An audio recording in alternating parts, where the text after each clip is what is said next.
Today I will be discuss about the next topic random variables. इससे पहले हमने बहुत सारे टॉपिक पे हमने वीडियो बनाई हुई है, आप प्लेलिस्ट पे जाके वो सभी वीडियो देख सकते हो, ठीक है। क्योंकि जब आपका जो बेस है वो क्लियर होगा तो उसके बाद ही आपको जो नेक्स्ट वाले टॉपिक हैं वो समझ आएंगे अच्छे से। इससे पहले अगर आपने हमारे चैनल विजडम अप्रोच मैथमेटिक्स को सब्सक्राइब नहीं किया है तो उसे सब्सक्राइब करें, शेयर करें। नाउ पढ़ते हैं कि रैंडम जो वेरिएबल्स होते हैं वो क्या होते हैं बच्चों। Suppose that to each point of a sample space we assign a number, then a function is defined on a random space. This function is called as random variables, ठीक है। रैंडम फंक्शन भी बोलते हैं, random variable भी बोलते हैं, ठीक है, और स्टोचस्टिक वेरिएबल भी बोलते हैं, ठीक है। If it is usually denoted by a capital letter X and Y. जब भी आपको बोला जाए कि रैंडम वेरिएबल तो आपके माइंड में सेट होना चाहिए या तो वो कैपिटल एक्स होगा या तो उसको हम कैपिटल वाई बोलेंगे, ठीक है। आप उसको स्मॉल एक्स से डिनोट नहीं कर सकते, ठीक है, ठीक है। When a variable X take the value X I with the probability P I, ठीक है। कोई आपके पास वैल्यूज़ हैं एक्स आई में और प्रोबेबिलिटी है उनकी पी आई में, I equal to 1 to 1, then X is called as random variable, ठीक है। तो एक्स को हम क्या बोलेंगे, कैपिटल एक्स को is known as a random variable.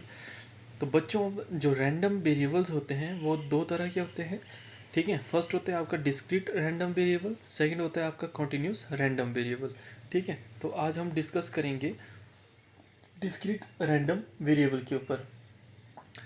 बस डिफरेंस इसमें इतना होता है बच्चों कि डिस्क्रीट में आपका जो समेशन लगता है, ठीक है, और जो कॉन्टिन्यूस है वहाँ पे आपका इंटीग्रेशन लग जाता है, ठीक है। इंटीग्रेशन और समेशन, बस सिर्फ यही डिफरेंस है।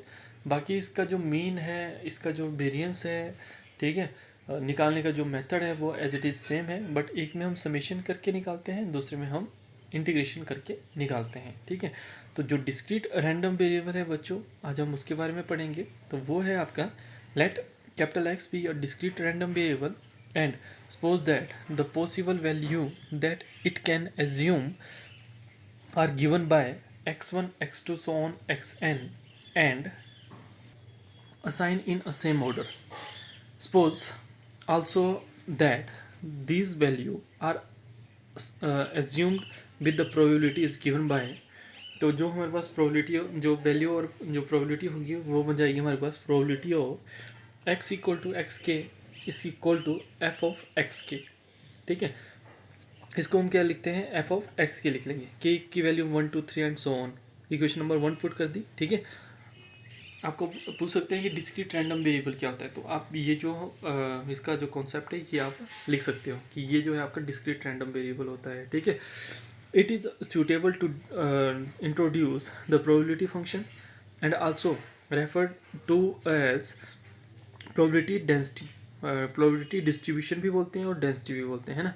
probability density is given by the probability of x equal to small x, capital x equal to small x equal to F of x।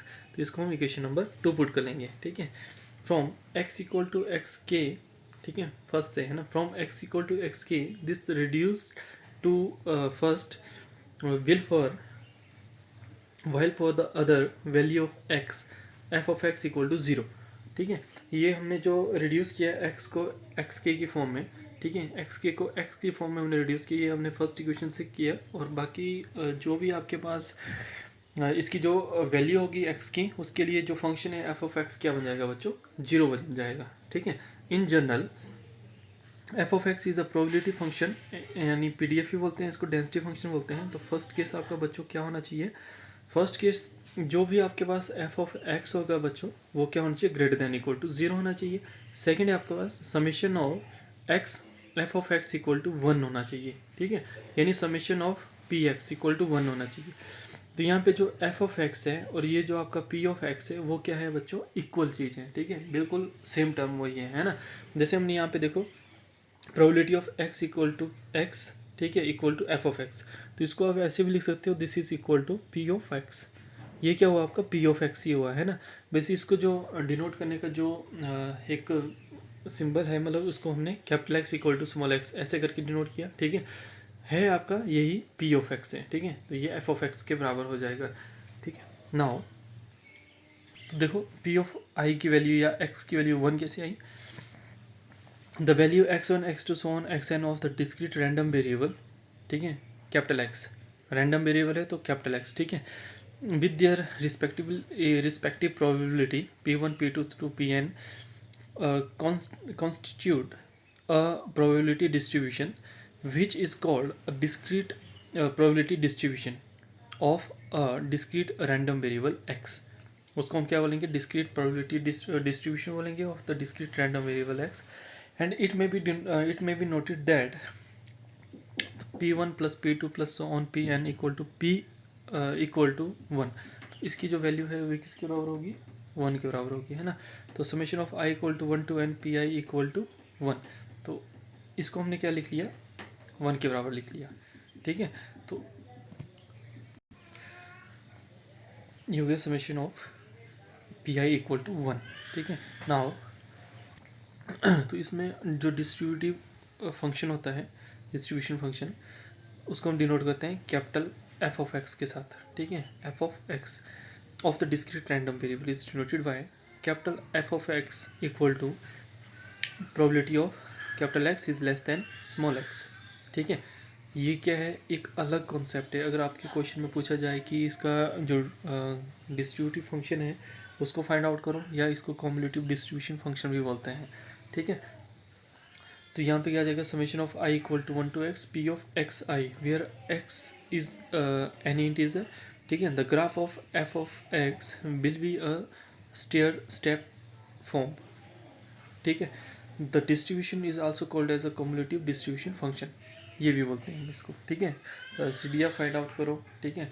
तो जो डिस्क्रीट रैंडम वेरिएबल का सी डी एफ होगा वो क्या होगा आपका, ये ध्यान रखना, capital F of X equal to probability of capital X less than equal to small X, और ये हो जाएगा आपका summation of I equal to 1 to X probability of X I. Clear है। और जो आपका स्टेयर स्टेप फॉर्म होती है वो क्या होती है आपकी बच्चों, वो होता है बच्चों इस फॉर्म में, ठीक है। तो ये आपका स्टेयर स्टेप फॉर्म, ठीक है। X axis, this is Y axis, और ऐसे करके जो आपका जो डायग्राम बनता है वो क्या होता है आपका स्टेयर स्टेप फॉर्म का डायग्राम होता है, ठीक है। नाउ आगे देखते हैं। अब इसका हम एक एग्जांपल डिस्कस करेंगे।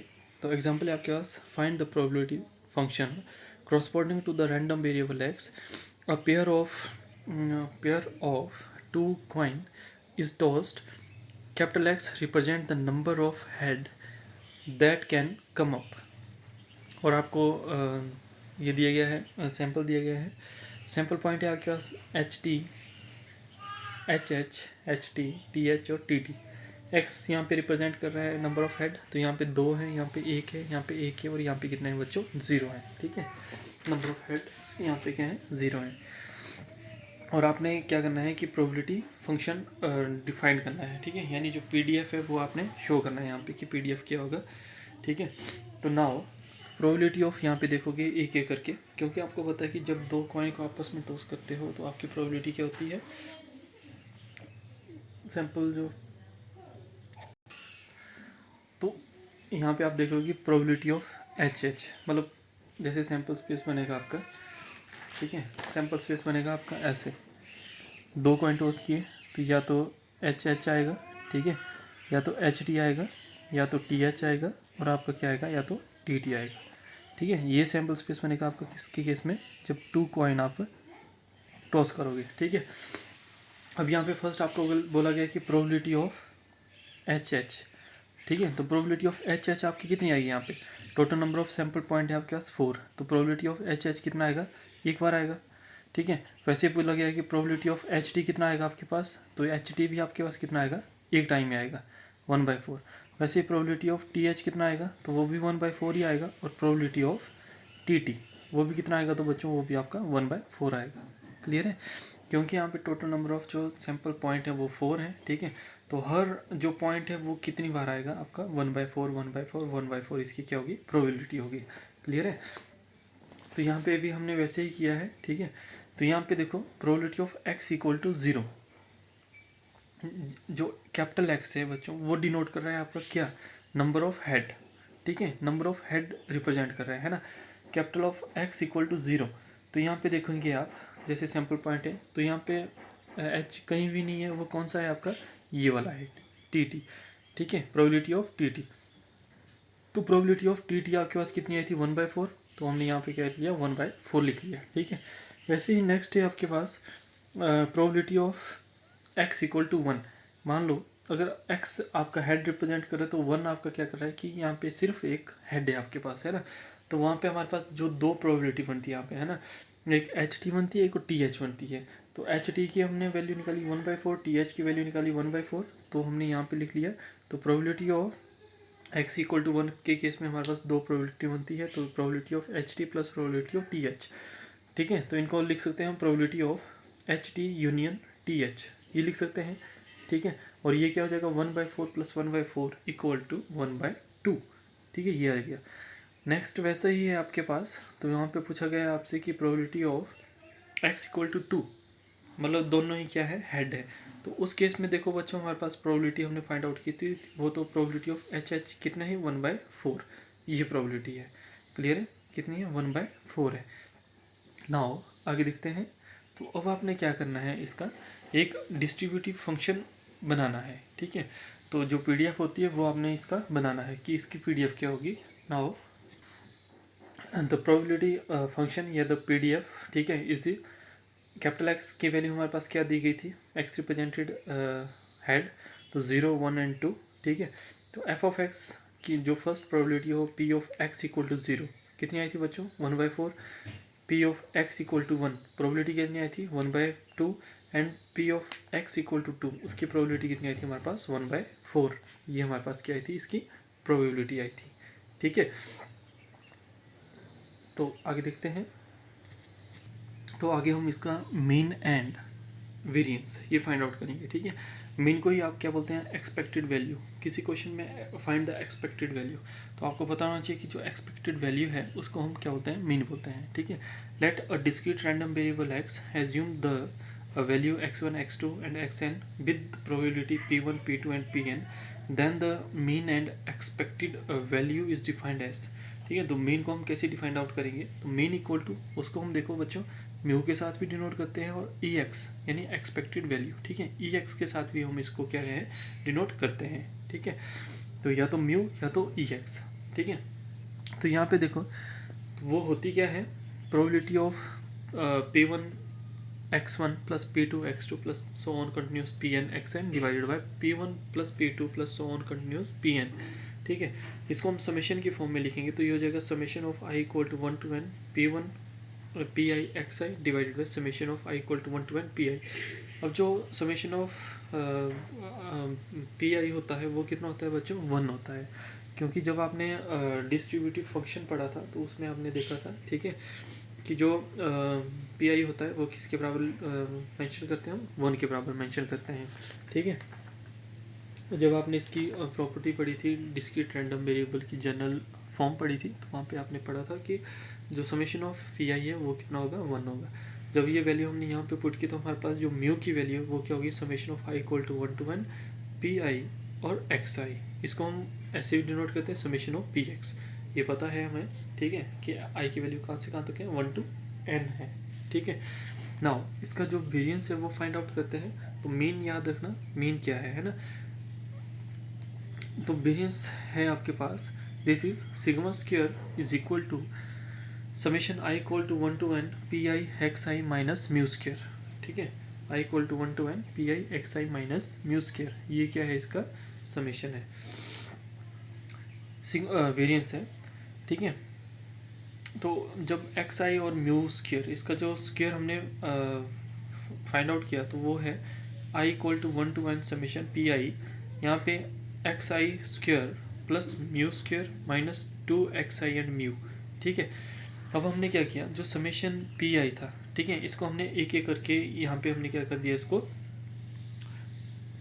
एक एक करके यहाँ पे हमने समेशन लिया हर टर्म के साथ, है ना। तो summation of I equal to 1 to n P I x I square plus summation of I equal to 1 to n P I और mu square minus 2 time summation of I equal to 1 to n, this is P I x I and mu.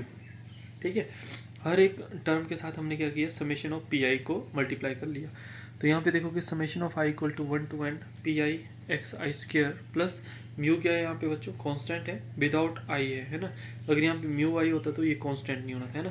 तो without I है तो mu square क्या है आपका यहाँ पे constant है। तो summation of I equal to 1 to n P i अंदर है क्या, माइनस 2 टाइम म्यू कांस्टेंट है तो 2 mu summation I equal to 1 to n P I और एक्स आई। ठीक है, अब आपने ये प्रॉपर्टी पता है आपको, ठीक है, कि समेशन ऑफ पी आई क्या होती है, 1 होती है। ठीक है, और ये वाली चीज़ आपने अभी पढ़ी, इसको क्या बोलते हैं बच्चों, मीन बोलते हैं। क्या बोलते हैं, मीन। ठीक है, मीन की वैल्यू ये थी यहाँ पे, है ना, उसको हम म्यू के साथ डिनोट किया था। तो summation of P I x I क्या है आपके पास, मीन है ना। तो ये हो जाएगा summation I equal to 1 to n P I x I square plus mu square 1, ठीक है, एंड माइनस 2 म्यू, और इसकी वैल्यू क्या है, म्यू है। ठीक है, तो 2 mu and multiply by mu. ठीक है, तो बच्चों यहाँ पे आप देखोगे तो ये हो जाएगा summation I equal to 1 to n P I x I square plus mu square, multiply किया तो minus of 2 time mu square, minus 2 mu square है प्लस म्यू स्क्र है, तो हमारे पास क्या बचेगा बच्चों यहाँ पे, summation of I equal to 1 to n P I x I minus mu square. Clear है, और इससे इसके बाद जो है आपके पास, इसको आप ऐसे भी लिख सकते हो, summation of P x square minus mu square. ठीक है, तो ये क्या था आपका, वेरिएंस था। ठीक है, पहले आपने मीन पढ़ा यानी एक्सपेक्टेड वैल्यू पढ़ी, उसके बाद आपने वेरिएंस पढ़ी।